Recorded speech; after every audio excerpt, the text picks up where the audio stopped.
Hello everyone, so welcome to my channel in glam beauties. आज की video में आपके साथ मैं शेयर करने वाली हूँ बहुत ही बेहतरीन तरीका, जिसमें मैं आपको रनिंग साड़ी को चेंज करके दिखाऊंगी 1 मिनट साड़ी ड्रेपिंग स्टाइल में, कि आप इसको बार बार यूज़ कर सको और जहाँ कहीं भी आपको जल्दी जाना हो आप उसको 1 ही मिनट में पहन पाओ।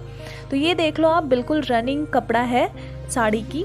और हमें क्या करना है कि जब हम इसको टक करेंगे ना, तो बिल्कुल हमारी नॉर्मल टकिंग ही रहेगी। लेकिन अगर ऐसी साड़ी है आपके पास जो कि स्ट्रेचेबल है, तो आप इसकी कॉर्नर पे ना एक नॉट बना दीजिए। एक आपको गांठ बनानी है ताकि इसकी जो नीचे वाला जो इसका कॉर्नर रहता है वो ज़्यादा नीचे की तरफ ना रहे। अब ऐसी साड़ियों को आप बिना फॉल लगाए मत पहनिए। मैं तो आपको बस यहाँ पे दिखा रही हूँ कि कैसे आपको ड्रेप करना है। बस कुछ चीज़ें ऐसी हैं जो कि आपको अपनी तरफ से ध्यान देनी है। अब यहाँ पे मैंने शेप वेयर वाली पेटीकोट यूज़ की है। आप चाहो तो नॉर्मल वाली पेटीकोट भी पहन सकते हो। तो इसको जैसे हम टक करते हैं ना, टकिंग हमारी बिल्कुल नॉर्मल साड़ी की तरह ही रहेगी। हल्का सा हम इसको टाइट करते हुए अपनी बेसिक राउंड को कंप्लीट कर लेंगे। अब इसके बाद जो हमारा नेक्स्ट स्टेप आता है, जिसमें कि हम अपनी पल्लू की पार्ट को अपनी शोल्डर पे रखते हैं। लेकिन कई बार ऐसा होता है ना कि शोल्डर वाली प्लीट बनाने के चक्कर में कई बार ये जो लेंथ हमारी होती है वो हमारे पैरों के पीछे चली जाती है, जिससे कि हमें अपनी बेसिक राउंड को फिर से खोलना पड़ता है, फिर से उसको ड्रेप करना पड़ता है। तो इसीलिए ऐसी गड़बड़ ना हो, आप उसके लिए इसके थोड़े से पार्ट को सामने की तरफ टक कर दीजिए। अब इसके बाद हम इसका पल्लू का हिस्सा को घुमाएंगे और सामने की तरफ लेकर आएंगे। अब क्योंकि हम इसको 1 मिनट साड़ी स्टाइल में चेंज करने वाले हैं, तो चलिए कुछ अलग तरीके से हम अपनी पल्लू की प्लीट्स बनाएंगे। इसकी जो दोनों कॉर्नर्स हैं, आप ऐसा समझ सकते हो कि साड़ी की ऊपर और नीचे वाली जो बॉर्डर है, इसको हम ऐसे मिला देंगे। अब ये जो पीछे वाला हिस्सा है ना, हम यहाँ से स्टार्ट करेंगे प्लीट को अरेंज करना। जितनी पतली प्लीट हो सके आप बनाइए। इसकी टेंशन मत लीजिए कि वो बाद में एक जगह पे स्थिर रह पाएगा या नहीं रह पाएगा। आप बस बनाते चलिए, और हो सके तो बीच बीच में अगर आपके पास ऐसी कोई क्लिप है तो आप उसका इस्तेमाल कीजिए इसके कॉर्नर पे। यहाँ पे मेरे से ना एक मिस्टेक हो गई है कि साड़ी का ये जो बॉर्डर है हमारा, वो मैंने राइट हैंड की तरफ घुमा दिया है, जबकि वो हमारी लेफ़्ट हैंड की तरफ घुमी होनी चाहिए। तो ये जो सेकेंड टाइम में जब मैं इसको इसकी लेंथ को यहाँ पे अरेंज कर रही होंगी, तो अपने इस मिस्टेक को मैं सुधार लूँगी। तो आप देख सकते हो यहाँ पे जो हमारी ये लास्ट वाली जो बॉर्डर है ना, इसकी डायरेक्शन हमारे लेफ्ट हैंड की तरफ होगी इस तरीके से। और फिर हम यहाँ पे क्लिप लगा देंगे। क्योंकि स्टार्टिंग में एक थोड़ी सी मिस्टेक हो गई थी, तो इसलिए उस मिस्टेक को मैं यहाँ पे सॉल्व कर दूंगी।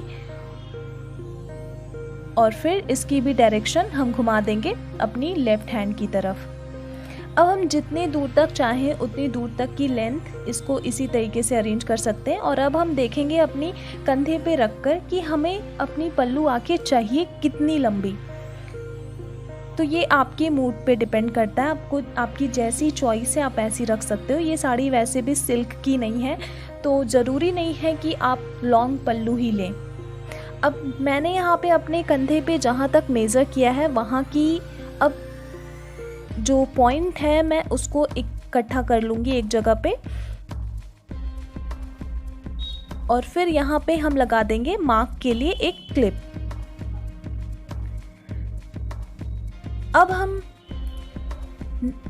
हेल्प लेंगे निडल की, और ये सुई और धागा है। धागा आप अपनी साड़ी की कलर के अकॉर्डिंग मैच कर सकते हो। और उसके बाद हमें क्या करना है कि क्लिप हटाकर जहाँ पे हमें अपने स्टिच करनी है, वहाँ से क्लिप हटाकर बॉर्डर को हम आपस में इस तरीके से जॉइंट करेंगे। ऐसे जैसे हमने इसको अरेंज किया था ना, वैसे भी बॉर्डर इसी तरीके से खुलकर आने वाली है। तो अब हम इसको स्टिच कर देंगे। आपने देखा होगा कि मिनट वाली जो साड़ियाँ होती हैं उनकी जो पल्लू होती हैं वो अलग तरीके से सेट की हुई रहती है, लेकिन बाद में वो स्टिच की हुई रहती है।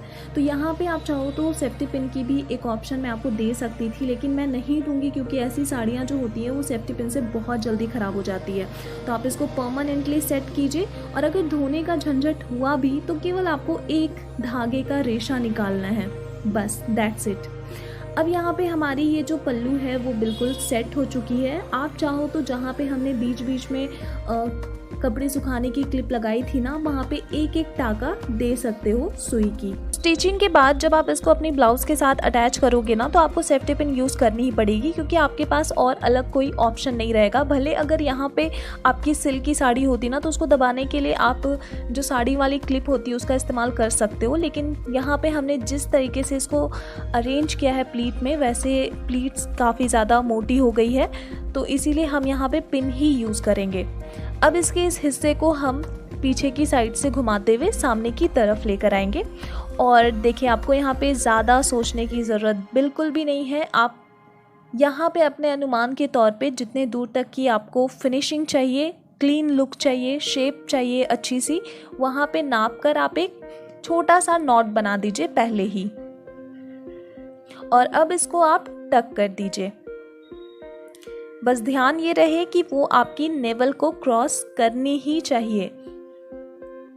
अब ये जो बचा हुआ हमारा हिस्सा है ना, आप सब जानते हो, इसको हमें अपनी सेंटर प्लीट में अरेंज करना है। तो आपको जो भी तरकीब आती है आप उस तरकीब को बस एक बार यूज़ कीजिए और प्लीट अच्छे से आप सेट कर दीजिए। अगर आप चाहोगे तो ये सेम प्रोसेस मैं आपको सिल्क की साड़ी में भी सिखा सकती हूँ, लेकिन आपको सिर्फ कमेंट करना होगा। उसके लिए कुछ अलग सी ट्रिक्स हमने यूज़ करनी होगी, तो आप चाहो तो मुझे कमेंट करके बता सकते हो, ताकि सिल्क की साड़ियों को भी आप ऐसे ही समेट कर रखें और जब ज़रूरत पड़े तो आप उसको पहन लो। तो यहाँ पे हमें क्या करना है कि सेंटर प्लीट को काफ़ी अच्छे से पकड़ना है। केवल सेंटर प्लीट बनाना ही इम्पॉर्टेंट नहीं है, बल्कि उसके आगे और पीछे वाले हिस्से को एक एक सेंटीमीटर की डिस्टेंस में रख कर पकड़ना भी इम्पॉर्टेंट है। अब जब आपने इसको अच्छे से पकड़ ही लिया है, तो चलिए अब इसको भी हम स्टिच कर देते हैं, और फिर बार बार इसी सेम साड़ी को पहनने टाइम प्लीट बनाने का आपका झंझट खत्म हो जाएगा। तो यहाँ पे देखिए, हमारी ये स्टिचिंग कंप्लीट हो गई है, और साड़ी के कलर का ही मैंने धागा यूज़ किया है, तो बिल्कुल भी वो विजिबल नहीं हो रही है। अब जब हम अपनी प्लीट को टक करेंगे ना, तो कमर वाले हिस्से को जो हमने टक किया था उस नॉट को हम निकाल देंगे कुछ देर के लिए, और फिर इस हिस्से को हम टक कर देंगे। टकिंग के बाद अब लास्ट में हम इस नॉट को प्लीट के नीचे से इस तरीके से ले जाएंगे,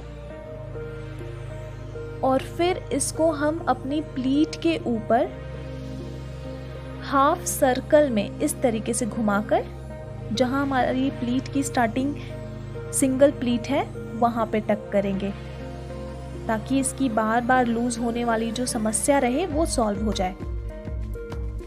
अब ये जो एक्स्ट्रा फैब्रिक था हमारा, हमने इसको भी टक कर दिया है।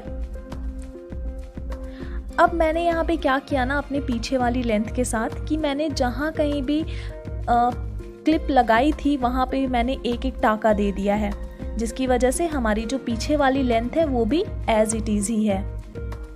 अब देखिए, आपको इसको अगले टाइम यूज़ करने के लिए रिमूव कैसे करना है। पहले तो आप अपनी कमर वाले हिस्से को लूज़ कर दीजिए, यहाँ से इसको रिमूव कीजिए। अब आप एक बार में अपनी कंधे वाली पिन को हटाइए और इसको अपने हाथ में, अपनी हाथ को हैंगल की तरह इस्तेमाल करते हुए उसमें हैंग कर दीजिए। ऐसा समझिए कि आपका हाथ नहीं, वो हैंगल हो।